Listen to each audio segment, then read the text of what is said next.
Hello everybody. ಇವತ್ತಿನ ಒಂದು ವಿಡಿಯೋದಲ್ಲಿ ನಾವು 6ನೇ ತರಗತಿಯ ಇಂಗ್ಲೀಷ್ನಲ್ಲಿ ಲರ್ನಿಂಗ್ ಔಟ್ಕಮ್ 2 ಅನ್ನು ನೋಡೋಣ. ಅದರಲ್ಲಿ ಮೊದಲಿಂದ ನೋಡಪ್ಪ, ಆ್ಯಕ್ಟಿವಿಟಿ 2.1. ಆ್ಯಕ್ಟಿವಿಟಿ 2.1ನಲ್ಲಿ ಏನು ಕೊಟ್ಟಿದ್ದಾರಪ್ಪ ಅಂದರೆ, ಸ್ಕೂಲ್, ಶಾಪಿಂಗ್ ಮಾಲ್ ಮತ್ತು ರೈಲ್ವೆ ಸ್ಟೇಷನ್ ಆ್ಯಂಡ್ ಬಸ್ ಸ್ಟ್ಯಾಂಡ್ಗಳಲ್ಲಿ ಯಾವ ರೀತಿಯಾದಂಥ ಅನೌನ್ಸ್ಮೆಂಟ್ಗಳಿರ್ತವೆ ಅನ್ನೋದನ್ನು ನಮಗೆ ಕೊಟ್ಟಿದ್ದಾರೆ. ಅದನ್ನು ನೀವು ಒಂದು ಸಾರಿ ಓದಿದ್ರೆ ಸಾಕು, ನಿಮಗೆ ಅದ್ರ ಬಗ್ಗೆ ಗೊತ್ತಾಗುತ್ತೆ. ನೆಕ್ಸ್ಟ್ ನಮಗೆ ಬೇಕಾಗಿರೋದು ಆ್ಯಕ್ಟಿವಿಟಿ 2.2. ಹೌದಾ, ಇಲ್ಲಿ ಏನು ಮಾಡಿದ್ದಾರೆ, ಕೆಲವೊಂದಿಷ್ಟು ಸ್ಥಳಗಳಲ್ಲಿ ಯಾವ ರೀತಿಯಾದಂಥ ಅನೌನ್ಸ್ಮೆಂಟ್ಗಳು ಇರ್ತವೆ ಅನ್ನೋದು, ಅಥವಾ ಯಾವ ರೀತಿಯಾದಂಥ ಸಲಹೆಗಳು ಅಥವಾ ಸೂಚನೆಗಳಿರ್ತವೆ ಅನ್ನೋದ್ರ ಬಗ್ಗೆ ಕೊಟ್ಟಿದ್ದಾರೆ. ಅವುಗಳಿಗೆ ನಾವೇನು ಮಾಡಬೇಕು, ಹುಡುಕ್ಬಿಟ್ಟು ಸರಿಯಾದದನ್ನು ತುಂಬಬೇಕು. ಇಲ್ಲಿ ನೋಡಿ, ಹ್ಯಾವ್ ಬಾತ್ ಅಂತ ಇದೆ. ಹ್ಯಾವ್ ಬಾತ್, ನಾವು ಎಲ್ಲಿ ಬಾತ್ ಅಂದರೆ ಸ್ನಾನ ಮಾಡೋದು. ಎಲ್ಲಿ ನಾವು ಸ್ನಾನ ಮಾಡಬೇಕು? House. Yes, right. HOUSE, house, ಮನೆಯಲ್ಲಿ. ಎರಡನೇದು ನೋಡಿ, bus number KA 41 P2049 has arrived on platform number 2. ಇದು ಯಥೇಚ್ಛವಾಗಿ ನಾವು ಎಲ್ಲಿ ಕೇಳ್ತೀವಿ? ಬಸ್ ಸ್ಟ್ಯಾಂಡ್ಗಳಲ್ಲಿ ಈ ಒಂದು ಅನೌನ್ಸ್ಮೆಂಟನ್ನು ಕೇಳ್ತೀವಿ. ಹಾಗಾಗಿ ಇಲ್ಲಿ ಏನು ಬರ್ತೀವಿ ನಾವು? ಬಸ್ ಸ್ಟ್ಯಾಂಡ್ ಅಂತ ಬರೀತೀವಿ, BUSSTAND. Third one, switch off your mobile phones. ಇದನ್ನು ನಾವು ಎಲ್ಲಿ ನೋಡ್ತೀವಿ? ಹೌದು, ಹಾಸ್ಪಿಟಲ್ಗಳಲ್ಲಿ ಈ ಒಂದು ಸೂಚನೆಯನ್ನು ನಾವು ಕಾಣ್ತೀವಿ. Fourth one, keep the footwear outside. ನಿಮ್ಮ ಚಪ್ಪಲಿಗಳನ್ನು ಹೊರಗಡೆ ಬಿಡಿ ಅಂತ ಎಲ್ಲಿ ನೋಡ್ತೀವಿ ನಾವು? ಪ್ಲೇಸಸ್ ಆಫ್ ವರ್ಷಿಪ್, ದೇವಸ್ಥಾನಗಳಲ್ಲಿ ನಾವು ಕಾಣ್ತೀವಿ. ಆಮೇಲೆ ಫಿಫ್ತ್ ಒನ್, ಸೈಲೆನ್ಸ್ ಅನ್ನೋದನ್ನು ಎಲ್ಲಿ ಕಾಣ್ತೀವಿ ನಾವು?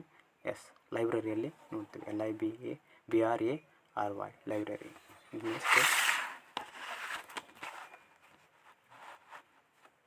ಆರನೇದು ಕ್ವಶನ್ ಏನು ಕೊಟ್ಟಾರೆ? ಸೇಲ್ ಅಂತ ಎಲ್ಲಿ ನೀವು ಹೇಳ್ತಿರ್ತಾರೆ, ಮಾರಾಟಕ್ಕಿದೆ ಅಂತೇಳಿ ಶಾಪ್ಗಳಲ್ಲಿ, ಅದು ಅಂಗಡಿಗಳಲ್ಲಿ ನೋಡ್ತೀವಿ. ಸೆವೆಂತ್ ನೋಡಿ, 50% ಡಿಸ್ಕೌಂಟ್. ಎಲ್ಲಿ ನೋಡ್ತೀವಿ ನಾವು? ಮಾಲ್ಗಳಲ್ಲಿ ಈ ಒಂದು ಸೂಚನೆಗಳನ್ನು ಕಾಣ್ತೀವಿ. ಅದೇ ರೀತಿ ನೋ ಸ್ಮೋಕಿಂಗ್ ಅಂತ ಎಲ್ಲಿ ಹಾಕಿರ್ತಾರೆ? ಸುಮಾರು ಕಡೆ ಹಾಕಿರ್ತಾರೆ. ಆದರೆ ಬಸ್ಗಳಲ್ಲಿ ಸಹ ಅಂತ ನಾವಿಲ್ಲಿ ಅವ್ರು ಕೊಟ್ಟಿರುವಂಥದ್ದು ನಮಗೆ ಬಸ್ ಅಂತ ಕೊಟ್ಟಿದ್ದಾರೆ. ಹಾಗಾಗಿ ನಾವೇನು ಮಾಡೋಣ? ಬಸ್ ಅಂತ ಬರೋಣ. 9ನೇದು, train number 1348 is delayed by 20 minutes. ಇದನ್ನು ನಾವೆಲ್ಲಿ ನೋಡ್ತೀವಿ? ಟ್ರೈನ್ ಅಂತ ಬಂದಾಗಲೇ ಇದನ್ನು ಆಲ್ಮೋಸ್ಟ್ ನಾವು ರೈಲ್ವೆ ಸ್ಟೇಷನ್ಗಳಲ್ಲಿ ನೋಡ್ತೀವಿ. ಸರಿ.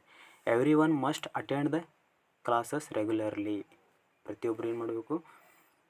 ತರಗತಿಗಳನ್ನು ಅಟೆಂಡ್ ಆಗಲೇಬೇಕು ಅಂತೇಳಿ ಎಲ್ಲಿ ಕೇಳ್ತೀವಿ ನಾವು? ಶಾಲೆಗಳಲ್ಲಿ. Yes, school.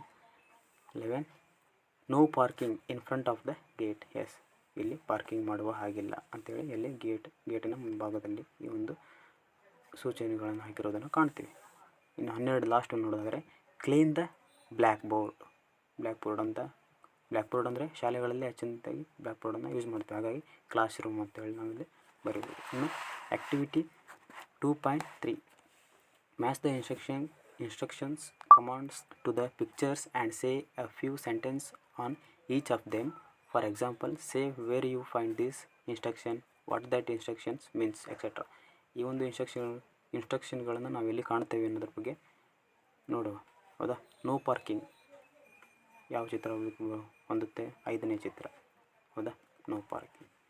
ಮತ್ತು ಪಾರ್ಕಿಂಗ್ ಅಂದರೆ ಅಲ್ಲಿ ಈಗ ಗೇಟ್ಗಳ ಮುಂಭಾಗದಲ್ಲಿ ಆಗಿರ್ಬೋದು, ಕೆಲವೊಂದಿಷ್ಟು ಸ್ಥಳಗಳ ಮುಂಭಾಗದಲ್ಲಿ ಹಾಕಿರ್ತಾರೆ. ಹೌದಾ?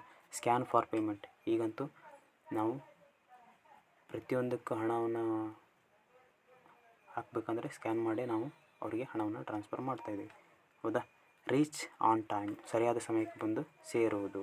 4ನೇದು, ಯೂಸ್ ದ ಡಸ್ಟ್ಬಿನ್. ಕಾಣ್ತಾ ಇದೆ ನೀವು, ಡಸ್ಟ್ಬಿನ್ಗಳನ್ನು ಬಳಕೆ ಮಾಡುವುದು ಅಂತ. ಡೋಂಟ್ ವೇಸ್ಟ್ ವಾಟರ್, ನೀರನ್ನು ಪೋಲು ಮಾಡದಿರುವುದು. 8ನೇದಕ್ಕೆ ಹೊಂದುತ್ತೆ. ನೆಕ್ಸ್ಟು ಎಮರ್ಜೆನ್ಸಿ ಎಕ್ಸಿಟ್, ತುರ್ತು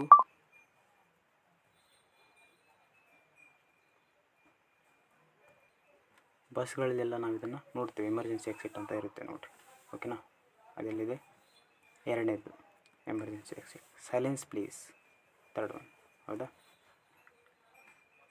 stock clearance sale. Then next activity 2.4 ಏನು ಕೊಟ್ಟಿದ್ದಾರಪ್ಪ ಅಂದರೆ, ಕ್ಲಾಸ್ ರೂಮಲ್ಲಿ ನಡೆಯುವಂಥ ಕೆಲವೊಂದಿಷ್ಟು ಎಕ್ಸ್ಪ್ರೆಷನ್ಗಳ ಬಗ್ಗೆ ಅವ್ರು ಏನು ಕೊಟ್ಟಿದ್ದಾರೆ? ಮಾಹಿತಿಯನ್ನು ಕೊಟ್ಟಿದ್ದಾರೆ. ನಾವು ಅವನ್ನ ಜೋರಾಗಿ ಓದೋದ್ರ ಮೂಲಕ ನೀವು ತಿಳ್ಕೊಳ್ಳಿ. ಒಂದು ಸಾರಿ ನೀವು ಅದನ್ನು ಜೋರಾಗಿ ಓದಿ. ನಾವು ಈಗ ಡೈರೆಕ್ಟಾಗಿ ಆ್ಯಕ್ಟಿವಿಟಿ 2.5 ಹೋಗೋಣ. 2.5 ಕೆಲವೊಂದಿಷ್ಟು ಚಿತ್ರಗಳನ್ನು ಕೊಟ್ಬಿಟ್ಟು ಅವ್ರೇನು ಮಾಡ್ತಾಯಿದ್ದಾರೆ ಅನ್ನೋದನ್ನು ನಾವೇನು ಮಾಡಬೇಕು? ಇಂಗ್ಲೀಷಲ್ಲಿ ಬರೀಬೇಕು. ಈಗ ನೋಡಿ ಈ ಗೊಂಬೆ ಏನು ಮಾಡ್ತಾಯಿದೆ, ರೀಡ್. ಇಲ್ಲಿ ಆಲ್ರೆಡಿ ಆ ಒಂದು ವರ್ಡ್ಸ್ಗಳನ್ನು ಅವರು ಕೊಟ್ಟಿದ್ದಾರೆ, ಹೌದಾ. ರೀಡ್ ಅಂದರೆ ಓದೋದು. ಇವನೇನು ಮಾಡ್ತಿದ್ದಾನೆ, ಕೇಳ್ತಾ ಇದ್ದಾನೆ, ಹಾಗಾಗಿ ಲಿಸನ್ ಅಂತ ಹೇಳ್ತೇವೆ. ಇವ್ರು ಏನು ಮಾಡ್ತಿದ್ದಾರೆ, ಯಾರನ್ನೊಬ್ಬರನ್ನ ಕರಿತಾ ಇದ್ದಾರೆ, ಕಮ್ ಹೇರ್ ಅಂತ, ಬಾ ಅಂತೇಳಿ ಏನು ಮಾಡ್ತಿದ್ದಾರೆ ಇವರು ಕರಿತಾ ಇದ್ದಾರೆ, ಹಾಗಾಗಿ ಕಮ್ ಹೇರ್ ಅಂತ ಆಗುತ್ತೆ. ಈ ಹುಡುಗ ಏನು ಮಾಡ್ತಿದ್ದಾನೆ, ಕೈಯನ್ನು ಆಯ್ತಿದ್ದಾನೆ, ಹಾಗಾಗಿ ಏನಾಗುತ್ತೆ ಇಲ್ಲಿ ರೈಸ್ ಯುವರ್ ಹ್ಯಾಂಡ್ ಆಗುತ್ತೆ. ಇಲ್ಲಿ ಜನರು ಸಾಲಾಗಿ ನಿಂತ್ಕೊಂಡಿರೋದ್ರಿಂದ ಸ್ಟ್ಯಾಂಡ್ ಇನ್ ದ ಲೈನ್. ಇಲ್ಲಿ ಎದ್ದು ನಿಂತ್ಕೊಂಡಿರೋ ಕಾರಣದಿಂದ ಹುಡುಗ ಸ್ಟ್ಯಾಂಡ್ ಅಪ್ ಅಂತ ಆಗುತ್ತೆ. ಕೂತ್ಕೊಳ್ತಾ ಇರೋ ಕಾರಣದಿಂದ ಇಲ್ಲಿ ಸೆಟ್ ಡೌನ್ ಅಂತ ಆಗುತ್ತೆ. ಹಾಗೆ ಇವಳು ಪುಸ್ತಕವನ್ನು ಮುಚ್ಚಿಡುತ್ತಿರುವಂಥ ಕಾರಣದಿಂದ ಇದೇನಾಗುತ್ತೆ, ಕ್ಲೋಸ್ ಯುವರ್ ಬುಕ್ ಆಗುತ್ತೆ. ಈಗ ನೋಡಿ activity 2.6 who say this, the teacher are the people. ಅಂದರೆ ಈ ಒಂದು 1 ರಿಂದ 12 ಸೆಂಟೆನ್ಸ್ಗಳನ್ನು ಕೊಟ್ಟಿದ್ದಾರೆ. ಈ ಸೆಂಟೆನ್ಸ್ಗಳನ್ನು ಯಾರು ಯೂಸ್ ಮಾಡ್ತಾರೆ ಹೆಚ್ಚಿನದಾಗಿ ಅಂತ ಇಲ್ಲಿ ಅವ್ರು ಕೇಳಿದ್ದಾರೆ. ಇಲ್ಲಿ ಟೀಚರ್ಗೆ ಕೊಟ್ಟಿದ್ದಾರೆ ಒಂದು ಕಡೆ ಚಿತ್ರದಲ್ಲಿ, ಇನ್ನೊಂದು ಕಡೆ ಚಿತ್ರದಲ್ಲಿ ಸ್ಟೂಡೆಂಟ್ ಬಗ್ಗೆ ಕೊಟ್ಟರೆ. ಹಾಗಾದರೆ ಈ ಒಂದು ವರ್ಡ್ಸ್ಗಳನ್ನು, ಸೆಂಟೆನ್ಸ್ಗಳನ್ನು ಎಲ್ಲೆಲ್ಲಿ ಯೂಸ್ ಮಾಡ್ತೇವೆ ನೋಡೋಣ, ಹೌದಾ. ಒಂದನೇದು ಕ್ಲೋಸ್ ದ ಡೋರ್ ಪ್ಲೀಸ್, ಹೌದಾ. ಏನು ಮಾಡು, ಬಾಗಿಲನ್ನು ಮುಚ್ಚು ಅಂತೇಳಿ. ಇದನ್ನು ಶಿಕ್ಷಕರು ಹೇಳ್ಬೋದು ಮತ್ತು ವಿದ್ಯಾರ್ಥಿನೂ ಹೇಳ್ಬೋದು. ಹಾಗಾಗಿ ನಾವೇನು ಮಾಡೋಣ, ಶಿಕ್ಷಕರದೇ ಹಾಕುವ. ಎರಡನೇದು ಮೇ ಐ ಕಮ್ ಇನ್, ಇದನ್ನು ಯಥೇಚ್ಛವಾಗಿ ಯಾರು ಬಳಸ್ತಾರೆ, ಸ್ಟೂಡೆಂಟ್ ಬಳಸ್ತಾರೆ, ಹೌದಾ. And third one stand near the board, ಯಾರು ಹೇಳ್ತಾರೆ ಇದನ್ನು, ಶಿಕ್ಷಕರು ಹೆಚ್ಚಾಗಿ ಇದನ್ನು ಬಳಸ್ತಾರೆ, ಹೌದಾ. ಅಂದರೆ ಬೋರ್ಡಿನ ಹತ್ರ ನಿಂತ್ಕೊಳ್ಳೋ ಅಂತ. ಕೀಪ್ ಸೈಲೆನ್ಸ್, ಶಾಂತವಾಗಿರಿ ಅಂತೇಳಿ ಇಲ್ಲಿ ಯಾರು ಹೇಳ್ತಾರೆ, ಶಿಕ್ಷಕರೇ ಇದನ್ನು ಹೇಳ್ತಾರೆ, ಹೌದಾ. May I sharpen my pencil, ನನ್ನ ಪೆನ್ಸಿಲನ್ನು ನಾನು ಸ್ವಲ್ಪ ಶಾರ್ಪ್ ಮಾಡ್ಕೊಳ್ಬೋದಾ ಅಂತ ಇಲ್ಲಿ ಯಾರು ಹೇಳ್ತಾರೆ, ಇದನ್ನು ವಿದ್ಯಾರ್ಥಿ. ಅಬ್ಸಲ್ಯೂಟ್ಲಿ ಇದನ್ನು ವಿದ್ಯಾರ್ಥಿಗೆ ಹೇಳ್ತಾರೆ. And sixth could you repeat please, ನೀವು ಇದನ್ನು ಒಂದು ಸಾರಿ ರಿಪೀಟ್ ಮಾಡ್ಬೋದಾ ಅಂತ ಯಾರು ಹೇಳ್ತಾರೆ ಇಲ್ಲಿ, ಅದನ್ನು ಸಹ ಸ್ಟೂಡೆಂಟೇ ಹೇಳ್ತಾರೆ.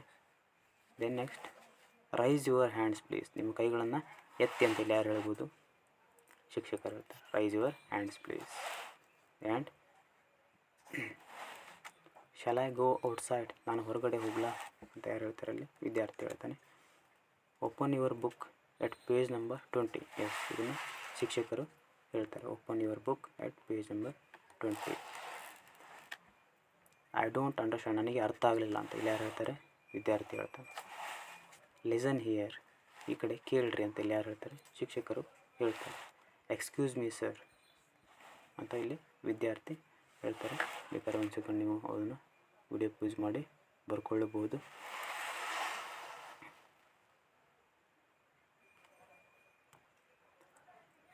ಲರ್ನಿಂಗ್ ಔಟ್ಕಮ್ಮಿನ ಮುಂದಿನ ಆ್ಯಕ್ಟಿವಿಟಿಗಳನ್ನು ನಾನು ಮುಂದಿನ ವಿಡಿಯೋದಲ್ಲಿ ಹಾಕಿರ್ತೀನಿ. ಸೊ ನಿಮಗೆ ಈ ಒಂದು ಮಾಹಿತಿ ಇಷ್ಟ ಆಗಿದ್ದರೆ ಲೈಕ್ ಮಾಡಿ, ಶೇರ್ ಮಾಡಿ, ಸಬ್ಸ್ಕ್ರೈಬ್ ಮಾಡಿ. Thank you.